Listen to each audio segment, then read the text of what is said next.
Ever feel like you don't fit in no matter how hard you try?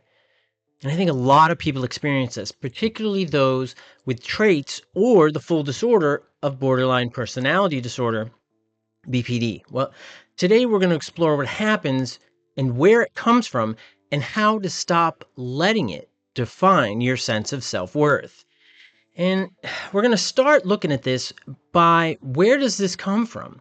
And a lot of times we can look at childhood roots. And so in your childhood, if when you were growing up, you experienced rejection, invalidation, or even feeling emotionally unseen. Now, a lot of individuals with BPD do tend to experience this. It's parental rejection, it's your parents just kind of neglect you growing up, your process, stuff like that. And what happens is this rejection, this invalidation, and this feeling emotionally unseen that kind of stays with you because early on you had difficulty sort of cementing your emotions, understanding your emotions, and building some really good insight to understand that as we get older, our emotions are supposed to develop. They certainly become more complex. We all know that. And what can you do about it? But sometimes you can internalize self-statement. I wonder if you have this as well, that says, I'm different in the wrong way.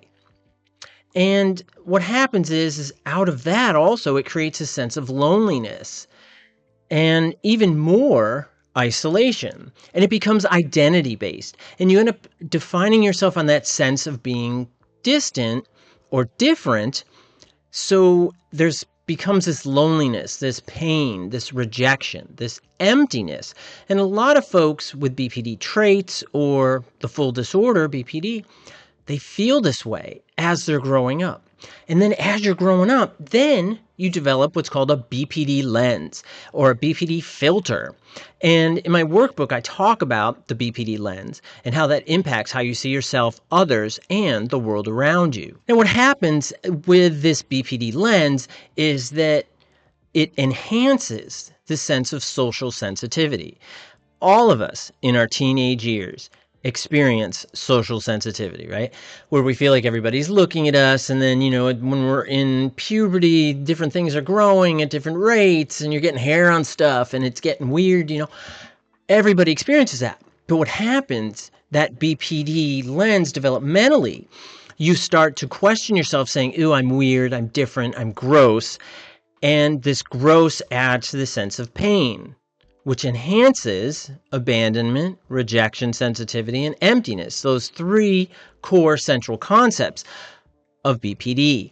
And also, as you're getting older and you're really hypersensitive to those social cues, what's going on, you do tend to skew them negatively. Individuals with BPD, and there's a lot of research to support this, that individuals perceive neutral experiences as negative. And then when they're negative, they're amplified to be more negative. But what about when there's positive stuff? When you're in a positive situation, BPD challenges you and says, well, you can't trust that. No way. So they skew the positive negative as well, which means that you have a preponderance of perception that skews negative. And this relates to how you see yourself, others, and the world around you. And as you start to develop, what happens is that as our emotions get more sensitive and we're perceiving things differently, then we have to start defending our emotions, our sense of self. And this defense creates this unhealthy comfort zone, and it's expecting exclusion before it happens. Do you ever tend to reject people before they reject you? You ever tend to abandon people before they have the chance to abandon you? Do you ever attack people when you believe that they might attack you? So every situation is skewed negative, which then triggers you to have a response where you have to defend yourself. So sometimes you may impulsively overact. You may impulsively leave situations that could have been positive for you. Or you destroy relationships, whether they're familial, work relationships, romantic relationships, whatever they are, friendships, whatever they are. because this internal dialogue, which we call family in the head, starts telling you it's all gonna go to trash. Might as well just chuck it in the trash. Just throw your self-concept, throw everything, because you're going to be abandoned, you're going to be rejected, and you're going to be left with nothing but emptiness. And this is what you hear in your head.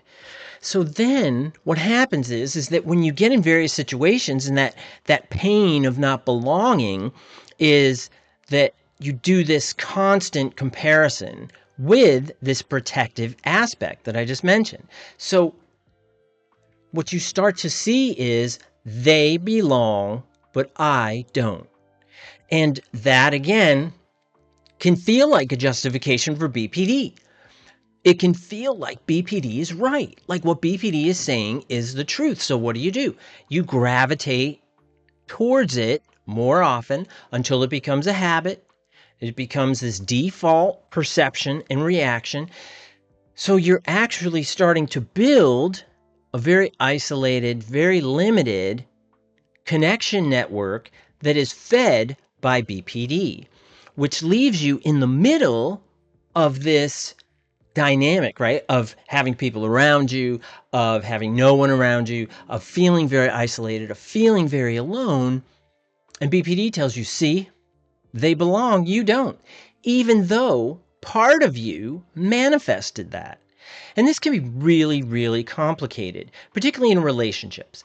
And in relationships, we see this show up in so many different ways. Let me just give you some examples. First is that push-pull cycle. Now, I have a video specifically on the push-pull cycle, and I'll put it at the end of this video so you can check it out. But that push-pull cycle is so confusing because you want closeness, but you fear rejection. So I want to be closer to people, but I fear being rejected. So you end up with this preoccupied attachment, or this fearful attachment, or this disorganized attachment.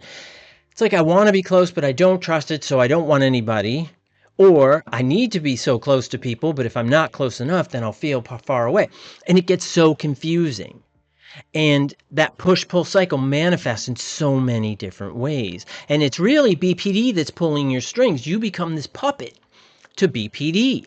And you can feel like a burden, or even outside your friendship circle, even people you've known for a long time. You feel like, I don't belong. You may go to like a holiday dinner and you're sitting there and you're looking around, you're like, man, everybody loves everybody else except me. Everybody really seems to be paying attention to everybody else except me. That's BPD and family in the head. That's that defense mechanism that we talked about. You're skewing your perception. No, I'm not saying there aren't people that don't reject you. There aren't people who won't abandon you. There aren't experiences where they're going to end and you're going to feel empty inside. But those tend to actually be pretty transient and short-lived for the most part. But what happens, BPD tells you it's all the time. It's going to happen all the time, and that's a split. And when you split, you only see the light or the dark. You see the extremes of various situations, and that can really lock you in, which can drive you to self-sabotage. And this fear that drives your tendency to self-sabotage could be that you could have met somebody really cool. They're not going to be 100%. Splitting tells you that. BPD tells you, oh, you know what? They said they were going to call you at 10 o'clock and it's 10:06. They're completely unreliable. Oh my God, they're going to totally reject you. They're going to abandon you. Get out, get out. Or the other side is, you don't have to take that. You don't have to take that. So let them have it. And then you impulsively let them have it. And what happens is that increases the probability of relationship problems, of relationship dissolution, of breaking up, creating distance, family problems, parental problems with your kids. This manifests in all of your relationships. And it's so, so confusing and overwhelming. Absolutely. But you don't have to keep living that way. You can shift your narrative. First, what I want you to do is I want you to be able to identify it. Okay. And exactly what we're talking about. If you experience this, I want you to say, I'm different. So I'll always be left out. I want you to recognize it. I want you to be able to say it when it pops up. Doesn't mean you're broken. Doesn't mean you're weird. Doesn't mean that even though you can feel like you're from another planet, You're not from another planet. You're from this one like all of us, and all of us are going through this in varying degrees. All of us. We all get into situations where sometimes we feel, I'm different. I'm not really going to fit in here. What's going on here? I encourage you to stop, explore it, challenge it, reframe it. Different doesn't mean defective. I've thought differently my whole life. I actually think it's pretty cool because I see things a little differently than others. And I embrace that. And my friends and family and people close to me also embrace it. And sometimes they know, you know what? Dan thinks a little different. They don't call me Dr. Fox because that'd be too formal, right? But they'll say, Dan thinks a little different. Dan's a different thinker. You bet. You bet. Proud of it. You know who else is a different thinker? Bill Gates, George Lucas, right? Steve Jobs. Those, I'm not saying I'm like all them. I'm just saying that there are people who are different thinkers. And different doesn't mean defective. Because you think differently or you see things differently doesn't mean defective. But remember, the problem is when you skew it or you split on it and you skew it negative, and it's driven by this fear of not fitting in, of not belonging, and the pain associated with that, it gets really muddy, and that BPD lens really, really creates such a blurry perspective of yourself and others. It's like being stuck in a cloud, and people might be coming your way, but you can't see those people, so you just start punching everybody in the nose. Don't punch people in the nose. That's not the right way to go about it. There's a lot of tools and strategies that you can utilize. First, radical acceptance. We have to radically accept that there are different thinkers in the world. Great. That's okay. And if you're one of them, great. Don't force yourself to think like other people. Embrace how you think, but don't skew negative. We have to radically accept that the people around us are who they are and that we are who we are, and finding that place to fit, because all of us have a place that we can fit. Validate yourself. Sometimes we have to say to ourselves, I got this. Sometimes I get nervous. I've given hundreds and hundreds of lectures and presentations and taught classes and all kinds of stuff. Sometimes I get this little bug that says, don't do it. Don't do it. Just sit at the coffee shop, go home, heck with it, just go. I was presenting once in Australia, very first day. I'm like, oh man, I hope this works out. I hope this works out.